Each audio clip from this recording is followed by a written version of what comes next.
Thank you for the opportunity to present Senate Bill 917. I've presented this bill in 2021, 2022, 2023, 2024. Hopefully this year is the year we can put a second coat on this bill. Is known as a paint recycling bill. It would require the paint industry to set up a system to collect and manage the end of life of leftover architectural paint.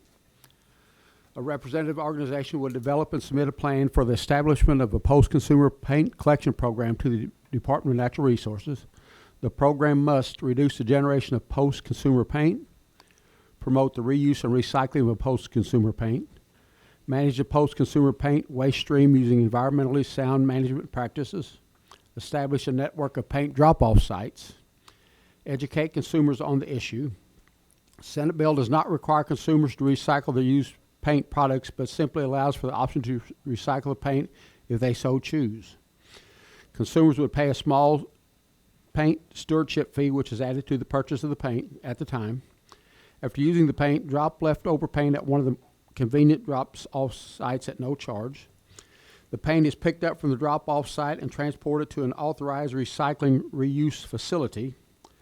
I think it is important to note that instead of relying on state and local budgets, this system for collecting and managing leftover paint is supported by the paint stewardship fee applied to the purchase of the new paint. This bill solves an important, persistent problem with every household faces.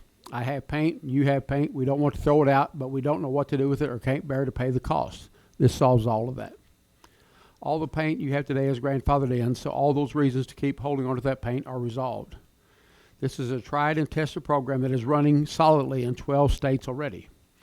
Senate Bill 917 is the principle of product stewardship in action, bringing together all parties involved in this design, production, sale, and use of a product to minimize the environmental impact across a product's life cycle. One thing to kind of add to this, I'm retired from a cement plant, and when I worked there in the early 80s and up into 2000s, we burned 25 ton of coal every hour of every day. Today we burn 2 or 3 ton of coal every hour of every day, and the rest of it is we're burning 1.2 or 1.3 million pounds per day of waste fuels. And those fuels are derived from paint recyclings, safety clean runoffs, anything you can think of, Chrysler paint overspray.